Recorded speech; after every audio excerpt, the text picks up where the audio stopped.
which boosts the flavor of soups and sauces. We'll start by making a sachet, which is a bundle of herbs and spices.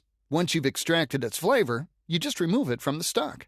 I set up your mise en place, a French phrase meaning everything in place. Here are cheesecloth and twine for the sachet. You'll fill it with a blend of aromatics, 2 bay leaves, 1/2 teaspoon dried thyme, and 8 parsley stems, which I broke in half to fit into the sachet. You're going to pour each of the ingredients onto the cheesecloth. Let's start with the bay leaves. Grab the bay leaves. Pour them onto the cheesecloth.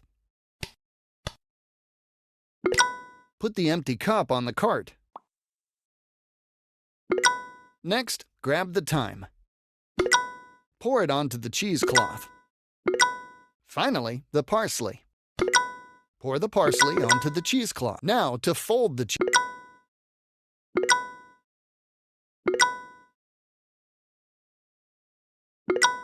Nice! Grab the top of the cheesecloth. Twist it to tighten the button. Let me tie this with twine. See how I left one end extra long? That's so we can tie it to the pot handle later. The sachet's ready to use. We're going to make white stock first. I'll set up your mise en place. White stock's subtle flavor is perfect for a variety of soups and sauces. To make white stock, you'll need chicken and beef bones, the sachet you just made, and lots of water. You'll also use carrots, celery, and onions. To start, we'll season the water with chicken and beef bones, adding flavor, color, and body. Grab the tongs from the cart. Position them around this chicken bone, then press the trigger to pick it up.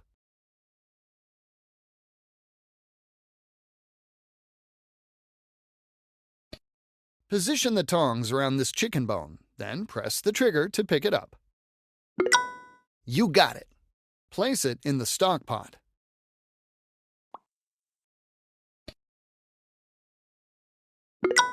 Good! Next, pick up this beef bone.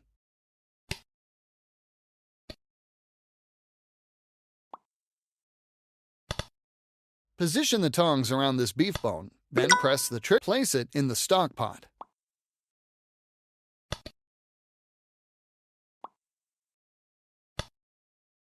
Place the beef bone in the stock pot. Yep. Return the tongs to the cart.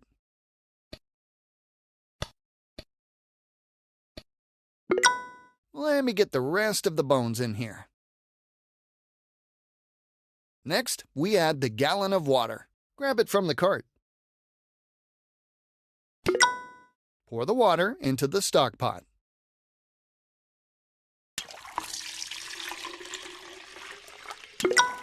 Return the container to the cart. Always fully submerge the bones to extract all of their flavor as you boil. Let me set the stove to high. Once it comes to a boil, you're going to turn down the heat and let it simmer. Low and slow means better flavor. There we go. Grab this knob on the stove and turn it to low.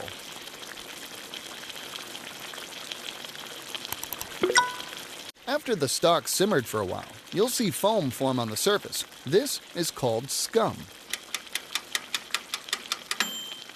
To keep the stock as clear as possible, we've got to remove it with a skimmer spoon. Grab it from the counter. Glide the skimmer spoon across the surface of the stock to remove the scum. Nice job! We've got to skim it a few times to get clear stock. Check it out. There we go. Nice and clear. Next, we'll be adding a classic mirepoix, which is a combination of diced vegetables, 2 parts onion, 1 part carrots, and 1 part celery. I'll combine them in a bowl.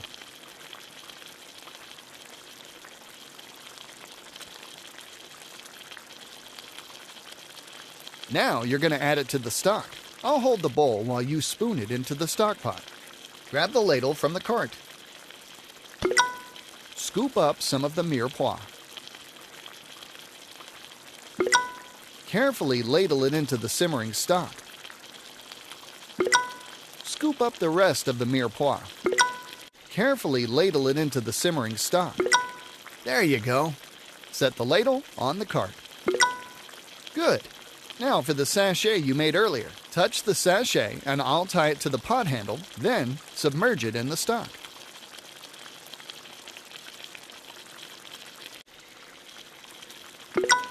We've got to let this stock simmer for 6 to 8 hours, periodically checking it to skim the scum and make sure the stock is clear.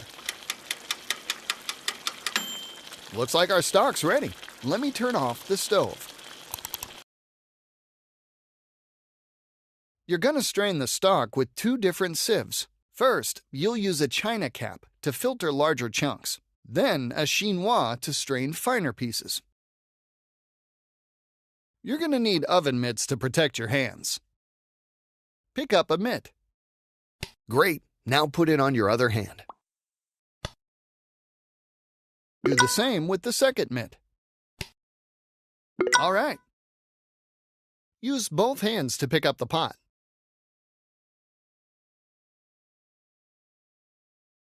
Pour the stock through the china cap.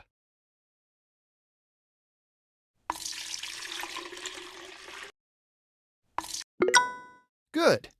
Set the empty stock pot back on the stove. I'll put these away. Let me clean up a bit. Next up, the chinois. Use both hands to pick up the container of stock.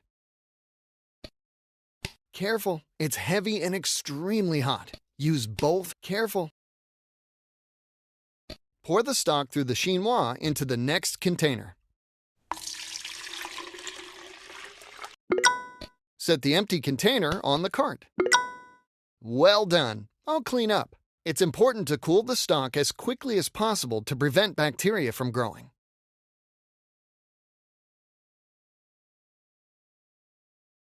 I filled the sink with ice to create an ice bath. Now, let me set the stock directly in there to help it cool more quickly. Next, we use an ice paddle. Put it into the stock.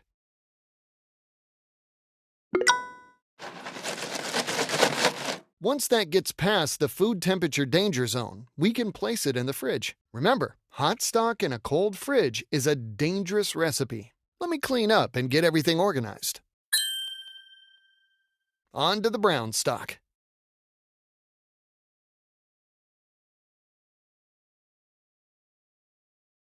While white stock has light color and subtle flavor, brown stock is rich with a strong aroma. Here's our mise en place.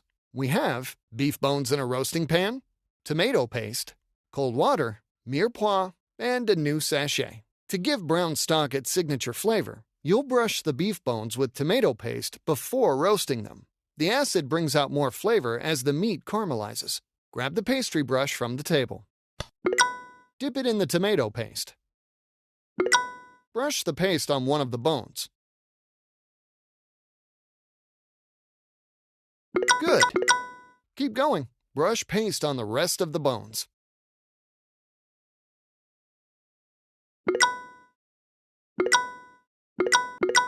Put the pastry brush on the table. Time to roast. I preheated the oven to 375 degrees. Let me get these in the oven. They'll go for about an hour, but we've got to turn them after 30 minutes. All right, time to flip them so they roast evenly. Here we go, and back into the oven for another half hour. They're done. Let's head back to the stove. Grab the tongs from the cart.